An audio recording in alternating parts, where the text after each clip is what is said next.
Hi, I'm Jonathan Hafetz, and welcome to Law and Film, a podcast that explores the rich connections between law and film. Law is critical to many films. Film, in turn, tells us a lot about the law. In each episode, we'll examine a film that's noteworthy from a legal perspective. What legal issues does the film explore? What does it get right about the law, and what does it get wrong? And what does the film teach us about the law and about the larger social and cultural context in which it operates? This episode, we look at Chinatown, the 1974 neo-noir crime thriller directed by Roman Polanski from a screenplay by Robert Towne. Based loosely on the Owens Valley water wars in Los Angeles from the early 20th century, the film follows private investigator Jake Gittes, played by Jack Nicholson, as he pursues a series of leads that take him into the dark underbelly of power and corruption in 1930s Los Angeles. A woman claiming to be Evelyn Mulwray initially hires Gittes to follow her husband Hollis, whom she suspects of infidelity. The woman, however, had been hired to pose as Mulwray. When the real Evelyn Mulwray, played by Faye Dunaway, sees photos of her husband and a young woman published in the newspapers, she threatens to sue Gittes. Gittes decides to investigate and discovers that Evelyn Mulwray's wealthy father, Noah Cross, played by John Huston, had Hollis, his former business partner and the superintendent and chief engineer of the Los Angeles Department of Water and Power, killed when Hollis learned of Cross's plan to force farmers in the Northwest Valley to sell their land by cutting off their irrigation water and then purchasing their land through dummy syndicates on the cheap with the aim of developing the land into valuable Los Angeles real estate. Cross also dumped city water during a drought to win public support for a bond issue on dam and aqueduct construction, which Hollis had opposed on safety grounds. Gittes, meanwhile, learns that the young woman he falsely suspected Hollis of having an affair with is Evelyn's sister and daughter, the product of Evelyn's rape by Cross when she was 15.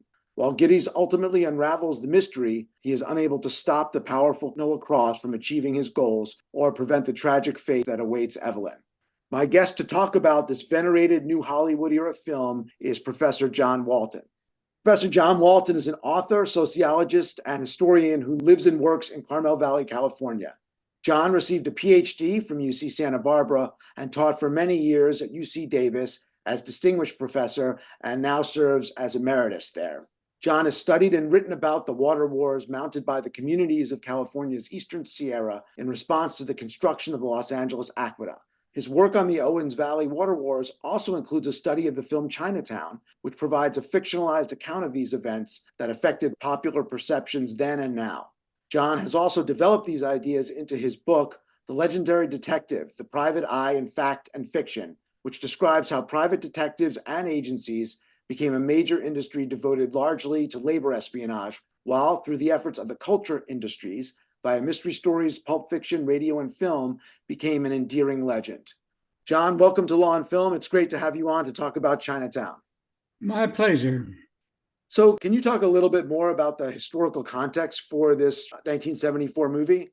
The context for the film really isn't so much the historical as it's the neo-noir novel, particularly the Raymond Chandler books. So the screenplay by Robert Towne, as you said, classic screenplay, one that's still taught in film schools, adapts the narrative structure of a Raymond Chandler novel based in LA and then reads the history of the Owens Valley through that narrative. So that's the principal context, is the literary one adapted to film. The historical context, of course, is the Owens Valley, which is not a designated place. It's an area of the Eastern Sierra or Eastern California. Few people know there is an Eastern California, but Eastern California is the east side of the Sierra Mountains that extends, or depending on where, perhaps 100 miles to the Nevada border. And between the Sierra Nevada, Mount Whitney, opposite the Owens Valley, which is the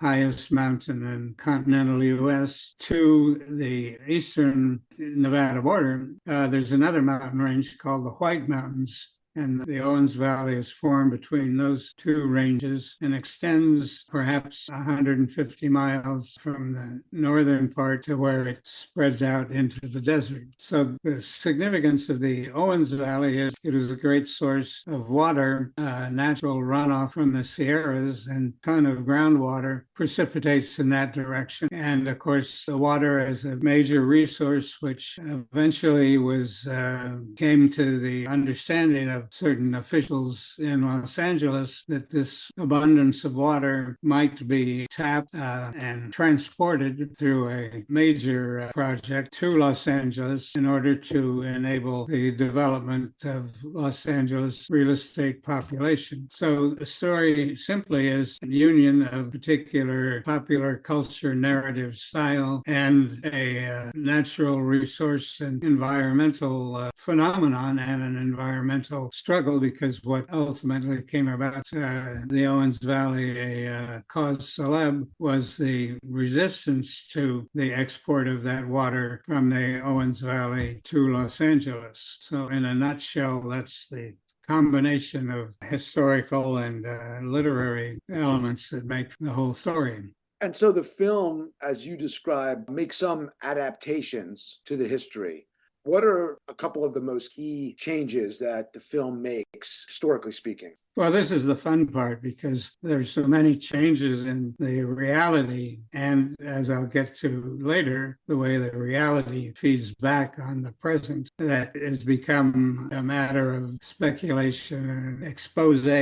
But there are several. First place, the struggle over the export of water began in 1905, but the film is based in the 1930s. I believe there's captions in 1937 in the film. Really telltale dating of the scene of the film is Jake Gittes sitting in a city of Los Angeles council meeting, and he's reading the sports section, and the headline is Seabiscuit wins. Seabiscuit was a famous horse that was running at Santa Anita racetrack in the late 1930s and early 1940s. So that dates the film and the era. So that's the biggest transformation, changing it to a time really, which is coincidentally with Raymond Chandler and with the mystery novels of the 1930s and 40s. So that's one change. The other, of course, is the change of place, that the struggle over water took place in this Owens Valley area of the Eastern Sierra, and not in Los Angeles or in the San Fernando Valley, where the film is set, not in orange groves as depicted in the film, but in the agriculture of the Owens Valley. So that moves it to LA. The actors are largely different. There was no private detective prominent in the factual story. There were private investigators that were hired by the city to watch what the Owens Valley people were doing, but they didn't play a decisive role in the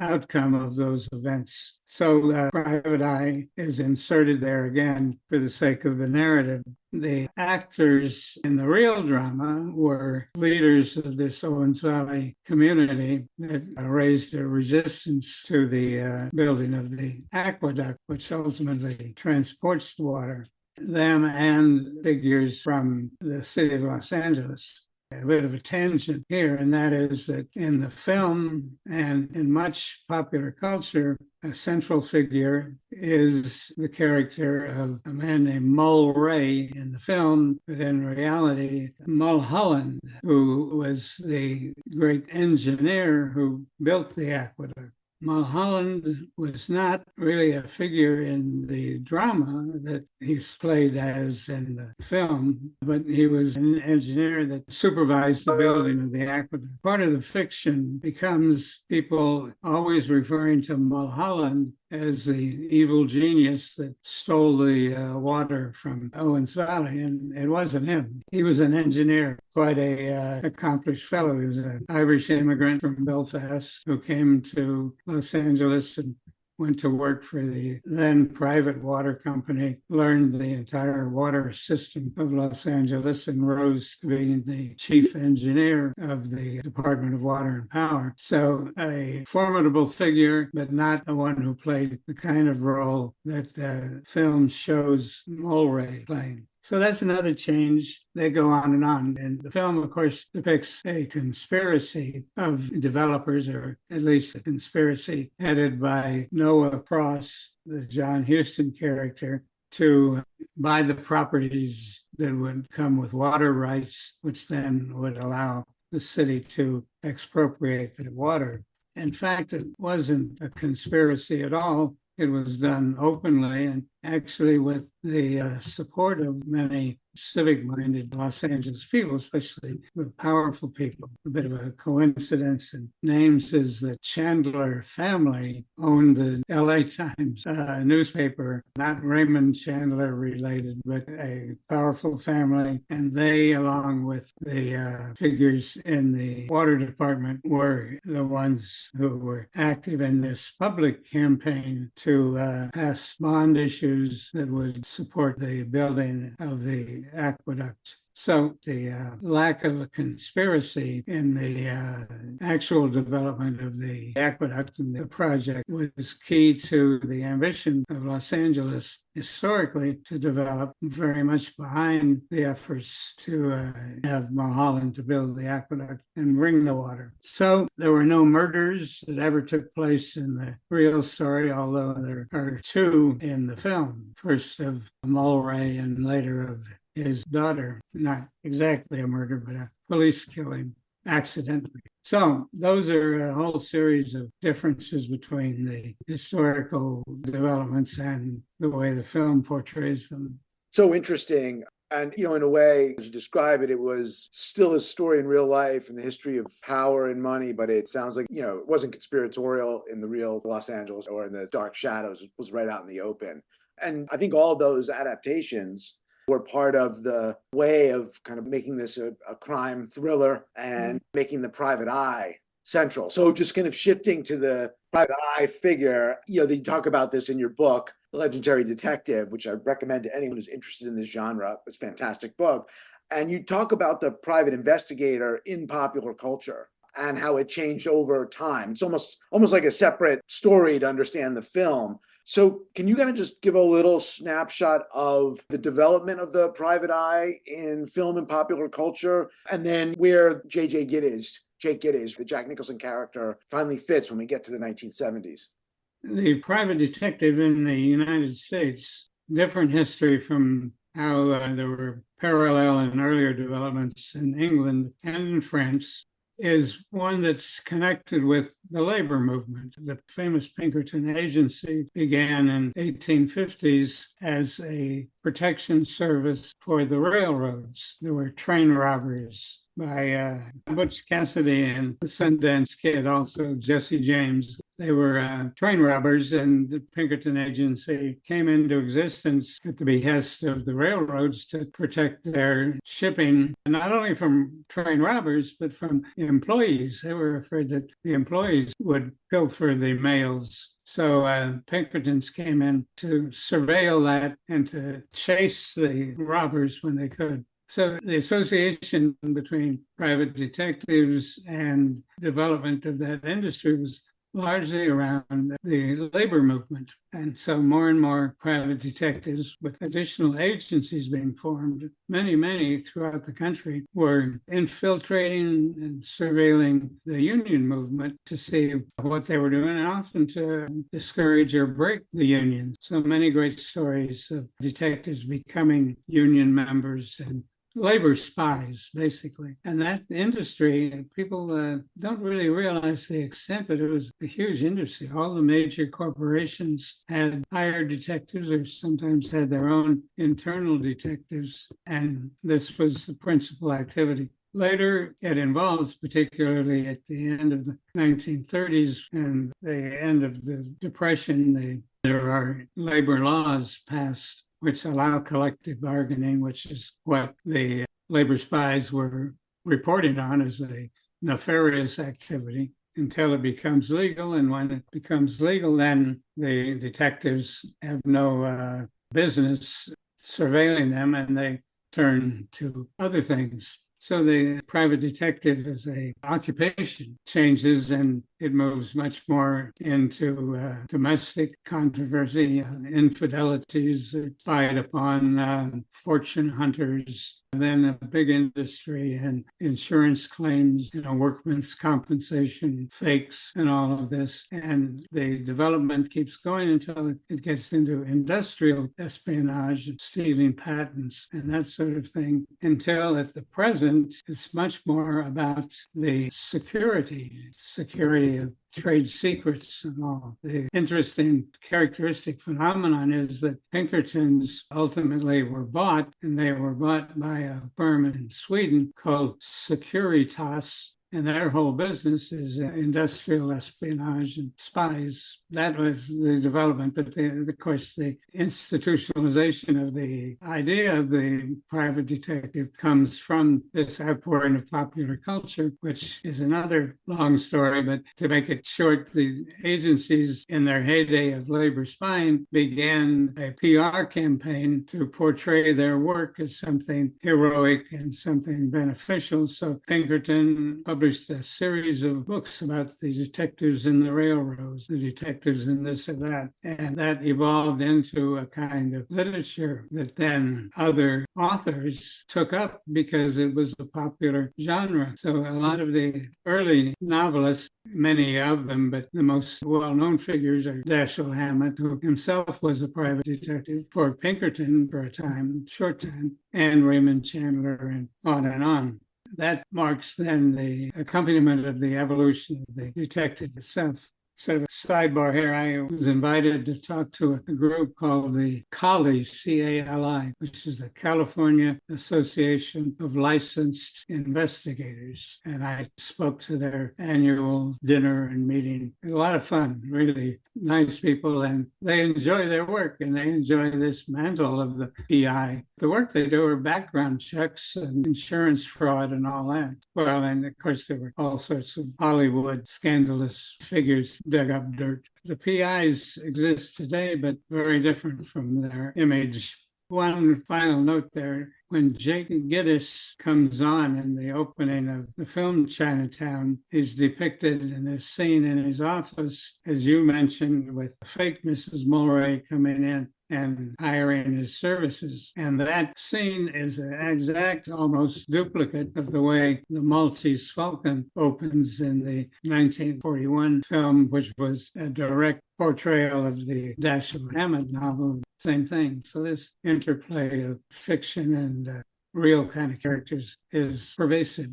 Yeah, it's so interesting. I mean, definitely a direct nod or reference to that scene, right, where the woman comes in Maltese Falcon to Sam Spade, Humphrey Bogart, and his partner Archer, who's soon killed in like the next scene, and that sets off the plot. It's so interesting about the labor history because that prompts this question, right? Clearly, talk about Jake and his motivation, but he's clearly not working for big power. If anything, he's kind of resisting it. And there's actually a great little scene between Gittes and the acting head of the LA Water and Power Department, who takes over after Hollis Mulwray is killed. And Jake Gittes is trying to pressure him for information. And he tries to cozy up saying, we'll get together. We're going to put our finger on the big guys. Well, let's look at it this way. Mulwray didn't want to build a dam. He had a reputation that was hard to get around. You decided to ruin it. Then he found out you were dumping water at night. Then he was drowned. Mr. Gittes, that's an outrageous accusation. I don't know what you're talking about. Well, Whitey Merholz over at the Times will. Dumping thousands of gallons of water down the toilet in the middle of a drought, that's news. Mr. Gittes, we're not anxious for this to get around, but we have been diverting a little water to irrigate orange groves in the Northwest Valley. As you know, the farmers out there have no legal right to our water, but we've been trying to help some of them out, keep them from going under. Naturally, when you divert water, there's a little runoff. Yeah, a little runoff. Where'd you say those groves were? In the Northwest Valley. It's like saying they're in Arizona. Mr. Gittes, my field men are out. I can't give you the exact location. You're a married man, aren't you? Yes. Hard-working? Wife? Kids. Yes. I don't want to nail you. I want to find out who put you up to it. I'll give you a few days to think about it. Call me, I can help. Who knows? Maybe we can put the whole thing off on a few big shots and you can stay the head of the department for the next 20 years. It's a transformed role for the private eye in Chinatown, and I think probably even in a movie like Maltese Falcon, where they're really not working for the powerful forces. Yeah, exactly. That's a great question because it's ambivalent. Jake, a hard-boiled working man, which was the way the detectives were often portrayed, or is he a crusader of some kind, or at least a righter of wrongs? And you get both sides. I think in the film, if anything, he didn't have that history in the real LA Chinatown. I checked on that, and apparently he alludes to a woman in that history when he was with the police department who was hurt in some way that he couldn't help. And he sort of carries some guilt over that. But also, of course, he then takes up the cause of Faye Dunaway and the romance. So in many ways, he's representing her and develops a real dislike, moral outrage for the way she's been treated by her father. So I think it's a bit of both. Gittes has a certain respect for the obligation and the responsibility of his position, and that he's hired to do a job and sort of loyal to that job and to his client. So, as I say, I think it's a bit of both. He certainly get the Don Quixote actions on his part. He actually confronts the power figures. I mean, maybe it's deliberately ambivalent. Yeah, he's certainly ambivalent, right? He's a hard-boiled detective. He's cynical, and he has the job to do, but he's sort of released from the job. Basically, Evelyn Mulwray tries to get him to drop the case. The point is I'm not in business to be loved, but I am in business. And believe me, Mrs. Mulwray, whoever set your husband up set me up. LA's a small town. People talk. I'm just trying to make a living. I don't want to become a local joke. Mr. Gittes, you've talked me into it. I'll drop the lawsuit. What? I said I'll drop the lawsuit. So let's just drop the whole thing. Sugar, lemon, or both? Both. Mrs. Mulwray, Yes, Mr. I don't want to drop it. I better talk to your husband about this. Why? What on earth for? Hollis seems to think you're an innocent man. Well, I've been accused of a lot of things before, Mrs. Mulwray, but never that. Look, somebody's gone to a lot of trouble here, and lawsuit or no lawsuit, I intend to find out. I'm not supposed to be the one who's caught with his pants down. So unless it's a problem, I'd like to talk to your husband. Why should it be a problem? May I speak frankly, Mrs. Mulwray? If you can, Mr. Gittes. Well, that little girlfriend, she was pretty in a cheap sort of a way, of course. She's disappeared. Maybe they disappeared together. Suppose they did. How does that affect you? It's nothing personal, Mrs. Mulwray. It's very personal. It couldn't be more personal. It's a business or an obsession with you. Jake Gittes continues to pursue it, even at considerable professional and physical risk. I mean, he has his nose cut in kind of a iconic scene slashed by actual Roman Polanski, right, in a cameo role, cuts his nose when Jake is investigating what's going on with the water. But he refuses to drop it. Why? He gives some different explanations, but he follows it to the end, and it's ambivalent about why he does so.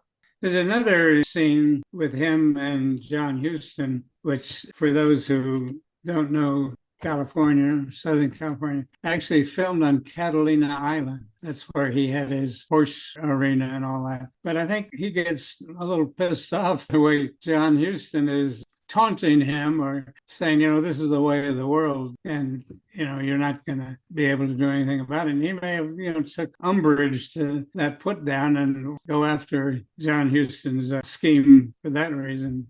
Yeah, that's a great scene with John Huston, who, as you know, of course, directed the Maltese Falcon, so another connection. And, at one point, Jake asked John Huston, when he finally has the information about what's going on, he confronts John Huston with the plot. He knows about his rape of his daughter, Evelyn, and he confronts John Huston and asks him, why? You're so rich, right? You have millions of dollars. Why? And John Huston responds about power. Got something I'd like to show you, Mr. Cross. What is it? An obituary column. Can you see all right in this light? I guess I can manage. What does it mean? That you killed Hollis Mulwray. Right here. In that pond. You drowned him, and you left these. Coroner's report shows Mulwray had salt water in his lungs.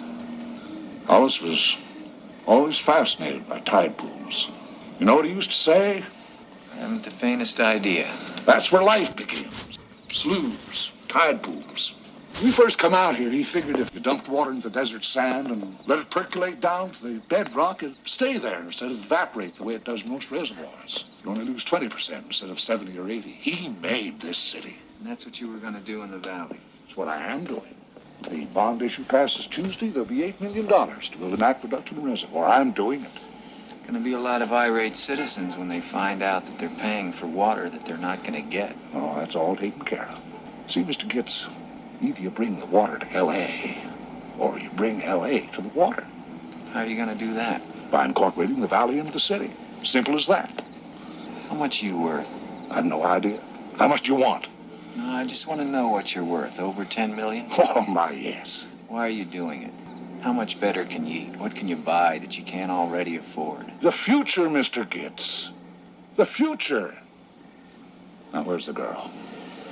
I want the only daughter I've got left. You found out Evelyn was lost to me a long time ago. Who do you blame for that? Her? I don't blame myself. See, Mr. Gittes, most people never have to face the fact that at the right time and the right place, they're capable of anything. And so you're right. I think Jake Gittes is really motivated to push back against this. And you made a kind of Don Quixote reference, like to tilt at this windmill. That's an important scene. There's another one where he discovers that the people in the rest home, retirement home, are the people that are being listed as the purchasers of these lots. And that's really the moment in the film where the real detective skill or the detective's breakthrough comes. That dam's a con job. What dam? The one your husband opposed. They're conning L.A. into building it, but the water's not going to go to L.A. It's coming right here. To the valley. Everything you can see, everything around us. I was at the Hall of Records today. In the last 3 months, Robert Knox has bought 7,000 acres, Emmett Dill 12,000, Clarence Spear 5,000, and Jasper Lamar Crabb 25,000 acres. Jasper Lamar Crab. You know him? I think I would have remembered. Yeah. They're blowing these farmers out of their land and then picking it up for peanuts. You have any idea what this land would be worth with a steady water supply? About 30 million more than they paid for it. Hollis knew about this. That's why he was killed. Jasper Lamar Crabb. Jasper Lamar Crabb. We got it. What? We got it. What? What is it? A memorial service was held at the Mar Vista Inn today for Jasper Lamar Crabb. He passed away 2 weeks ago. Where's that unusual at? He passed away 2 weeks ago, and 1 week ago he bought the land. That's unusual. As he says, they're taking the irrigation water from the farmers, forcing them to sell. John Huston, Noah Cross, and then using this dummy syndicate to buy up the land for peanuts, and then he's going to sell it and develop this into valuable LA real estate. That's when he discovers the whole scheme. One of the other things that's interesting in this movie, and it's in other noir private eye movies like Maltese Falcon, is the relationship between the PI, the investigator, and the police. Right. Of course, here, Jake Gittes worked for the DA for a period of time until something went deeply wrong in Chinatown. Now he's on his own, but there's this kind of uneasy relationship, and sometimes the PI becomes the suspect or is viewed as a kind of an accessory. So could you talk just a little bit about the relationship between Jake Gittes and law enforcement? Well, actually, that is a convention in detective stories forever.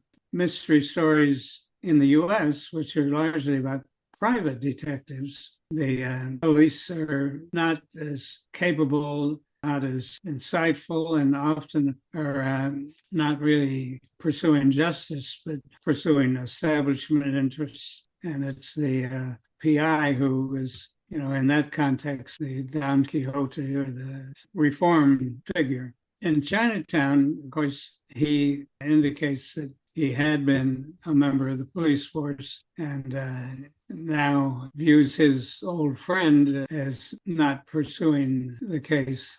I say there's a long history. When the first detectives were created historically, it was in England, and it was a detective force that was added to the Metropolitan Police. So in Britain, because of greater strength of the labor movement and greater resistance to spying, detectives were a sort of feared or resented force. And so the detectives was instituted within the police departments, supposedly to make them more acceptable, more transparent.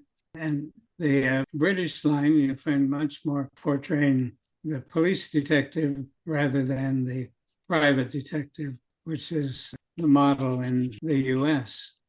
Yeah, and I mean, it's interesting. He get his relationship with the police. Gittes is clearly a step or two steps ahead. I mean, he sees the larger picture. The police are just, they're still at stage one. They think they're investigating some murder that was done out of, romance, adultery-based murder, and they just don't see the larger forces of power and money that are behind the larger crime here. And the main officer is not so bad as far as police go, honest as far as he goes, but he has to, Jake Gittes says he has to swim in the same sea as everybody else, so kind of operate in that world. Gittes gets very mad, though, when he has this confrontation. They look familiar?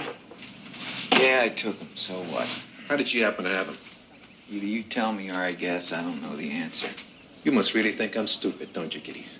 I don't think about it that much, but give me a day or two and I'll get back to you. Now I'd like to go home. I want the other pictures, Gittes. What pictures? This broad hired you, not Evelyn Mulwray. Yeah? Yeah. Somebody wanted to shake Mulwray down. She hired you. That's how come you found out he was murdered. I heard it was an accident. Come on, Gittes. Who the hell do you think you're dealing with? A bunch of assholes? Mulwray had salt water in his lungs. You were following him day and night. You saw who killed him. You even took pictures of it. It was Evelyn Mulwray, and she's been paying you off like a slot machine ever since. You accusing me of extortion? Absolutely. I don't think I need a day or two. You're dumber than you think I think you are. Not only that, but I wouldn't extort a nickel from my worst enemy, Escobar. That's where I draw the line. I want the rest of the pictures, Gittes. We're talking about accessory after the fact, conspiracy, and extortion, minimum. What do you think? Evelyn Mulwray knocked off her husband in the ocean, then dragged him up to a reservoir because she thought it would look more like an accident? Mulwray was murdered and moved because somebody didn't want his body found in the ocean. Why is that? He found out they were dumping water there. That's what they were trying to cover up. So it's kind of interesting, even though the private eye is outside the normal legal system, there is some moral code to some extent, like we were talking about before with Gittes, although, it's not entirely clear what drives him. Yeah, I think he would say the police are part of that establishment that is wedded to the Department of Water and Power and the developers. And, John Huston, former owner of the water system, they're all, an alliance of people. And I'm sure you're getting to that last line in the movie where the good guy policeman, he says, "Forget it, Jake, it's Chinatown." Meaning it's opaque, the power, it's something that we can't penetrate or understand or affect in any way. And that's a kind of the mysterious East stereotype that Robert Towne brings in. We didn't say much about Robert Towne, who was a screenplay writer in LA, and he'd grown up with the whole story of the so-called rape of the Owens Valley and the stealing their water and all that. And that's all that he knew about the historical events. I met him once at a conference, and I asked him about that. And he grew up like I did in LA, hearing these stories. And I asked him, I said, well, have you ever gone out to Owens Valley and looked at the aqueduct? He said, no, never did. He never set eyes on the locale, but built the story from the legends, wrote it as that kind of mystery story. I didn't realize that Roman Polanski had actually commissioned him to write the story of The Great Gatsby. I mean, this is the story I've read. And he thought about it, and he said he couldn't do it. Didn't have any inspiration, but he could write this kind of story. So then Polanski said, all right, you'll write that one, and we'll look at the screenplay. So that's a kind of interesting historical accident, if you like, over how the whole film came about. Yeah, and I guess a fortunate one. I mean, maybe would have made a great Gatsby movie, but Chinatown is just so iconic. As you described, Chinatown itself operates as a metaphor for sort of mystery and power and corruption at multiple levels. It's referenced at various points kind of throughout the movie, and even before the final climactic line, Jake, Chinatown, at various points, it's referenced standing in for this sort of mystery of power and corruption operates behind the scene. One of the things that's so interesting about your work is in your book and in your article as well, especially on the film, because you have the history of what Owens Valley water wars. Then you have the adaptation or the changes that were made to tell the story that was told by Robert Towne in Chinatown, the film. And then you have the kind of history of what happens after and how Chinatown affects perceptions of the water wars and power and money in LA, which we were alluding to before, but maybe you could talk a little bit more of that, because that's kind of a fascinating third chapter of this story. Yeah, right. That's the real kicker in the way I see it. You have a lot of people who bemoan the falsification of the history. They should get it right, and they should listen to the historians and not put out movies like that sell, 29 million in that era. But yeah, I was talking to a fellow the other day, and somebody mentioned the water wars. So this very nice fellow says, yeah, they made a movie about that. Couldn't remember the name of it. I told him, oh, the name was Chinatown. Well, he represents a whole epoch of people who think Chinatown portrays what happened. And not only what happened, but what happened egregiously. These poor farmers were cheated out of their land and their water and their communities. In fact, not all of that happened.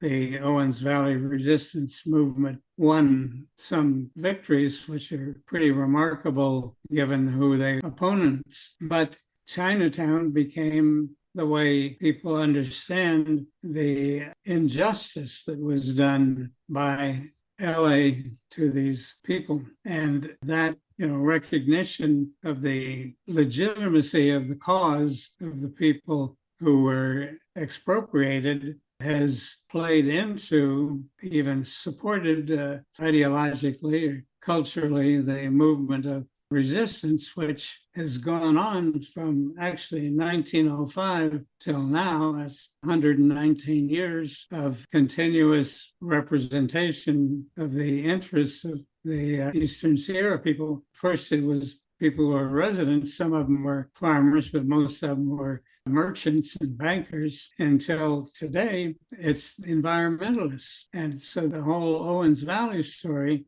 became a cause célèbre of the environmental movement. One of the big successes for the environmental movement in that it has brought to heel in some important ways the city of Los Angeles in restoring water that is taking less, basically, to these Owens Valley communities. So it's a great story, a sort of David and Goliath and qualified ways.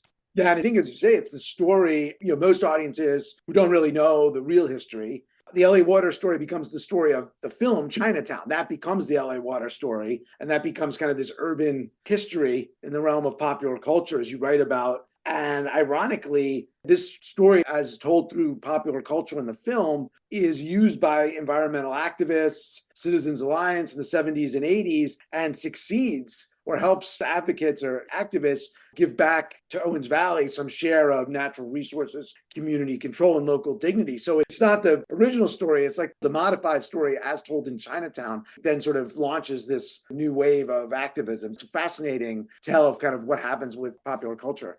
Shades of Oscar Wilde. In terms of your interest in law, too, the movement throughout, not only later, but throughout, made use of public law, the laws which allowed a water district to form and then operate as a public body, which could in some ways stand on an equal footing with, at least legally, with the Department of Water and Power in the city. And there were further court injunctions collapsing a lot of history. Courts then limited what the city could do, put a ban on export of water for a certain period of time legally because of suits that were brought. And ultimately, it's the passage of the Environmental Quality Act, which is followed by a California version of that, requiring environmental impact assessment of projects like an aqueduct that in law has to be done, and then provides the contending parties with a template that they have to observe. So I think it's true of many environmental struggles that the decisive moment comes first with the mounting of this public protest, this movement, and then its institutionalization in law, like the Environmental Quality Act. So interesting, because in the film, especially, law is kind of powerless to stop what's happening, right? You have sort of the formalities of the law. You have the public hearing, you have the public bond issue for the aqueduct, you have this sale, this quote unquote sale under law to these dummy corporations. All the formalities are observed, but in fact, it's just raw, naked power and ambition of Noah Cross that's operating. And law enforcement as well. It's actually, I think, Faye Dunaway character's line. When someone says something about the police, she says to get the police to stop him, she's like, he owns the police. He owns everything. Evelyn, put that gun away. Let the police handle this. He owns the police. There's law, but it's in the control of this sort of all-powerful or super powerful tycoon who's just bent on amassing as much power as he can, not just at the political level, at the public level, but there's the subplot, which I think is probably worth touching on too, because, he commits this horrific crime with respect to his daughter, right? He rapes his daughter, Faye Dunaway character, who then has the child, and he actually then attempts to justify this to Gittes, where he talks about how power is its own justification. The blatant thing is the incest in reality and incestuous politics. So that's kind of powerful symbol of a conspiracy that Towne selected to use. Yeah, exactly. It operates on both levels, on the level of corruption. Powerful movie, even if, it's a fictionalized account in many respects. Well, it's a great story, like you said, on many levels. It continues to work for environmental causes. There's another phenomenon that few people would recognize, but you'll drive through Nevada somewhere and the sign up says, remember the Owens Valley, groups that are trying to take water from central Nevada aquifers and export it to Las Vegas. And this phrase, Owens Valley, standing for that kind of illegitimate action, is, part of the culture. Yeah, and it also resonates too from that end and from the other end, because one of the interesting things is basically Jake Gittes says to Cross, how are you going to get all this water to LA? Or how are you going to get all this land? It's out in the sticks, it's far away, maybe not as far as it was in reality. He says, we're not going to bring the water to LA, we're going to bring LA to the water. Which you could only do if you're talking about the San Fernando Valley. You couldn't move LA up through the Mojave Desert. Just going to change the zoning, right? We're just going to make this part of, this is LA County, not LA City. We're going to make this part of LA County. Kind of another way that this sort of legal tool, they're just going to kind of annex this territory. And all of a sudden, this is now going to be, Los Angeles. Because he says, aren't people going to be mad about this? He says, well, basically, no, because now Los Angeles will be getting the water. We're just going to change the borders of LA. Yeah, the LA boosters were very much behind the project, too. Metaphorically, again, John Huston was right about that. I guess in reality, it happened, as you were saying before, much more in public, whereas in the film, it's much more of this dark, in the shadows type of conspiracy, all the machinations that were going on. Yeah, all these great scenes remind you how rich the movie is, with his stopwatches under the tires of the car to find out when the dumping of water took place. Little gimmicks like that. As I say, I think the ironic takeaway is that film designed to portray intrigue and injustice, in fact, works in reality eventually in the opposite way. It's what we call the weapons of the weak, resources of those who are seemingly powerless, but may not be powerless without romanticizing the power of the developers. And it's still important to remember that there are sometimes resources of power that can be expropriated. To tell you a quick story, one great sociology book is called Society of Captives, and it's about New Jersey State Prison, a study of it years ago. And it starts out with the idea that what could be more authoritarian and tyrannical than a prison? Warden and the guards, they can do anything they want, sometimes do. So they dominate these people.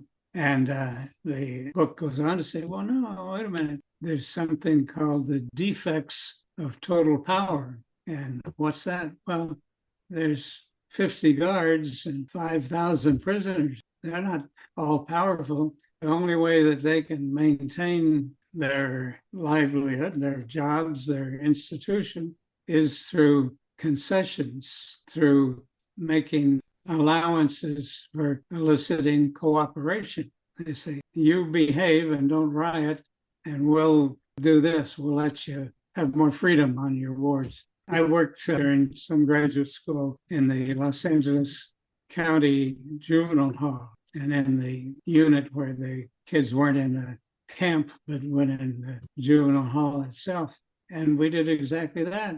We said, all right, we know you're smoking in the back and you're not supposed to, but we're not going to crack down on that if you march to the chow line without starting a fight. And all manner of concessions like that in a tacit negotiation. So there are always those limits of total power, and that I think is brought out in the reality of the Chinatown story, where the expose, in a way, a literary expose, provides that kind of resource for people like the chap I met. Says, oh yeah, I remember the film about that, the nasty things that the city did, ironies. Yeah, I mean, the story, when you look at it in the context and the multiple layers and the ironies which it operates, it's a fascinating movie, it's fascinating history, but as you said, there's the kind of the post-film history of the way the film was adopted and used, which is also a really important and interesting story. Well, Jonathan, I enjoyed talking to you, and I look forward to hearing the podcast. John, it's been great to have you on, and just wonderful to hear you talk about the film and your work. And I encourage people to check out your article on the film and the Owens Valley Water Wars, and your book on the private eye, which is, important for understanding Chinatown, but also for understanding so many Hollywood films, film noir and neo-noir. So thanks so much, John. You're welcome, and keep in touch. I will.